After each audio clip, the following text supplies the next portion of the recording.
efforts everywhere. And that's why I think, particularly the academic community, having NASA as part of this conversation and dialogue is incredibly helpful, if nothing else, just to push back against the stigma. And candidly, I wanted to see my colleagues, former colleagues at NASA, see me there testifying, seeing that we're trying to continue and implement the work of the UAP Independent Study Team. You were interested in sort of the symbolic value of a guy who's on the NASA UAP study committee is there testifying before Congress. It essentially is an imprint that says NASA is interested in this. Is that correct? Yeah, absolutely. Although there is another part to that, George, in terms of what specifically NASA could and should be doing. So NASA has a huge amount of archival information that is becoming, by the way, more and more digitized. That what used to be just actual photography that was sitting in a room in Johnson Space Center now is getting digitized. And with relatively little time, effort, and money, we could create an AI or a machine learning program to review those archives for anomalous phenomena. And while it may not be a smoking gun per se, I think there's going to be a lot of interesting imagery, interesting science that will help unlock the mystery, that will help provide solutions. And it's just sitting there in the public domain. So I was there to try and urge the members of Congress who can instruct, even require the agency to take this action, because I think it's such a simple thing, again, low cost, but could result in some really important data. And data is the lifeblood of NASA. Data is the lifeblood of academics. And if we were to conduct such a review, make this information publicly available, it could provide excellent data for future academic research to help support the overall field. There was so much else going on in that hearing. I wonder if that message got through to the members. Yeah.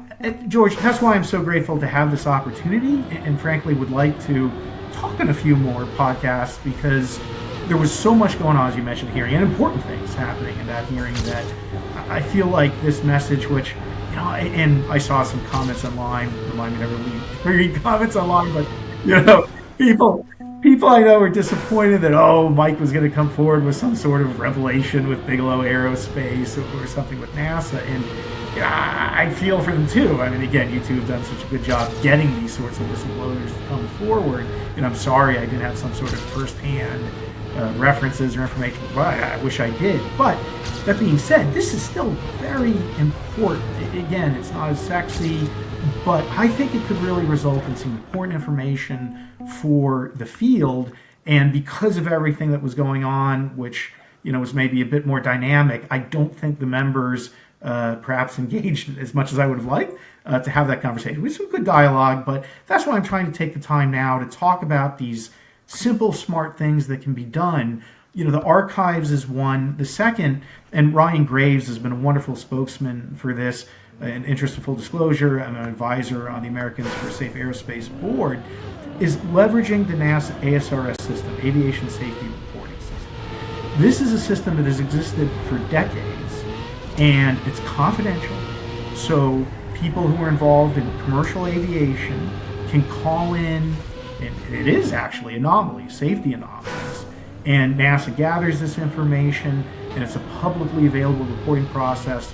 Hundreds of thousands of cases have been reported. It works incredibly well. We should be leveraging the ASRS system to collect data on UAP. Yet the cost would be so low, it already exists. You're just adding something to an existing system. But the amount of information that we could gather, if we could make this standard, if we can make this acceptable, if we can get people in the commercial aviation and commercial space industry to embrace it, there I think we would have a treasure trove of data that NASA could then collate, collect, and again, leave open to the public for researchers like yourselves and others to be able to go in and find out about.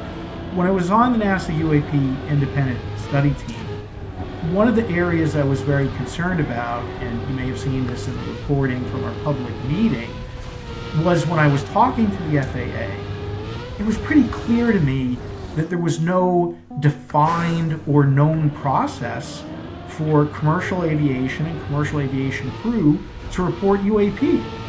I didn't think the FAA could really answer the question. There wasn't a 1-800 number or anything clear to go to. So, while again, the national security intelligence is incredibly important, but there's so much more commercial aviation activities that we are just not getting UAP data from. And if we embrace the ASRS, again, for so little money and effort, I don't mean to say it's none, but for a relative modicum, the amount of data that we could get, I think, would be amazing, startling, and so important to unlocking the mystery, which was the very purpose of the hearing. So, again, I'm thrilled with work that you all are doing and everyone to get to information that's being hidden, information that isn't public. What I was trying to urge is that there's a lot of information that is public and information that we could gather in the civil and commercial world that isn't classified, that can come out, and we're not doing that. And we could do it with so little effort. So, that was the sort of thing I was hoping to put forward. And again, I was able to, it was great to be able to have that conversation. I really applaud the members and the staff who gave me that opportunity, because otherwise we wouldn't have been talking about it at all. But yes, I think unfortunately it did get a little lost in the shuffle, which is again why I'm so grateful to you, to be able to talk about these things, the important role that NASA has, the important role that the FAA has, and these are actions that I hope would be implemented by the incoming Trump administration.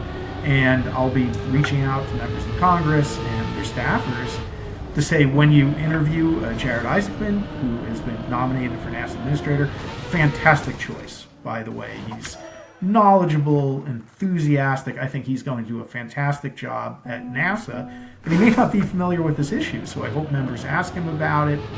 I've been a little disappointed that when I was on the independent study team, and feel free to break in, again, I'm an attorney by practice, so I'll keep talking forever, but one of the areas that I was also concerned about, because I've been a part of a lot of blue ribbon panels in my career, is that we would make these recommendations and they wouldn't be followed, and they would just go on a shelf somewhere and gather dust. And I was very public that I had hoped that NASA would form a permanent office to look at UAP, because having worked in bureaucracies, knowing federal bureaucracies like I do, if you don't have a permanent office to motivate for it, it may very well get ignored. And I was happy to see that NASA did assign an individual to serve as the UAP research director. So it wasn't everything I wanted, but a step forward. And again, NASA's in a very tough budget situation, and that's very unfortunate. We should all call our senators and urge for more dollars for NASA. And I know one of the other things people are saying, oh, Mike's a shill for NASA. Yes, I am a shill for NASA. Absolutely guilty. Guilty as charged. I am a fan of space exploration, space science. We should be spending more money on this. And by the way, on the UAP topic, the more we push the envelope of exploration, going to the moon, going to Mars, the more data that I think we're going to generate in UAP. And while NASA's not perfect, certainly I think it's more transparent than DoD activities, etc. So we're going to learn a lot more. This is true of the commercial space revolution as well. At the company I'm proud to serve as the Chief Growth Officer at, Redwire, we actually built the cameras for the historic Artemis 1 mission. So all those glorious pictures of the moon were taken by Redwire. But as we've seen Redwire, SpaceX, Eclipse, Commercial Lunar Payload Services missions, companies like iSpace, Intuitive Machines, as we see all of these companies move out, Blue Origin, their Blue Moon lander, Jeff Bezos is doing amazing things. We are going to produce data that I know will impact UAP. So instead of seeing more government funding for NASA as counter to interest, I actually see NASA, commercial space, and UAP all traveling together and reinforcing together. And I think that information is going to be revolutionary. Let me just address that. So you're talking about, am I a shill for NASA? Yes, give them funding. You're making a joke, but I do want to address it in this space. For a long time, people have always said that if UFOs are all abuzz around the globe, who's going to have that data? And it would be NASA is what people have said. Now, maybe not everybody's read into that or sees that, but there's a lot of, I'd say, information out there that NASA hasn't been straightforward about UFOs, about UAP, about their existence. That's mandated from the top down, that NASA's to cover stuff up. I mean, let's look at the history here. That there's someone named Karen, who I believe was her name. She came forward saying she worked at NASA and they airbrushed out a bunch of UFOs, and she was part of that process. You know about the stories, right, Mike? Okay, so we're going to try something a little different today. I'm going to tell you about a product that I've actually used and has helped me. It's called ZocDoc. When you have an injury, or you have a swollen eye, or you've hurt your knee or your back and you're not sure like who to go to, and you create all these excuses like it's going to heal on its own, I don't know who to go to, or just I don't have time. That's why I found using ZocDoc as a way to book my appointments. You can literally go online and fill in all your information, and they'll tell you which doctors are within your network and you can go see, and you get like recommendations. So it's a totally different way to like book your appointments other than how I do, which is like going onto Google, going down some rabbit hole and trying to figure out who to go see. So it's been super helpful for me. I've actually used it a bunch of times, and you should check it out too. So ZocDoc is a free app and website where you can search and compare high quality in-network doctors and click to instantly book an appointment. So stop putting off those doctor's appointments and go to ZocDoc.com/weaponized to find and instantly book a top-rated doctor today. That's ZocDoc.com/weaponized, ZocDoc.com/weaponized. I've used it. It really helped me out. I think you're going to like it too, so check it out. ZocDoc.com/weaponized. Because you know about the stories, right, Mike? Yeah, I've heard the stories. I'm not trying to pull you into that, but I do want to address it, which is that if NASA, did have this information about UFOs, all of a sudden we see you up at Congress. My first thought is, whoa, there's a NASA guy? Was he told by NASA to go and do some public statement? That's why I asked you. It seems like it's like a personal interest. You believe this is an important aspect, UAP, and you started talking with staff and got in that way, which gives me a lot of faith about your testimony, because it shows you're interested, you're proactive, you think this is important. This wasn't a mandate from NASA. So with that all said, is there an element that maybe NASA does have information on UFOs that they want the public to engage with, and we just haven't seen it yet? What is your personal opinion on that?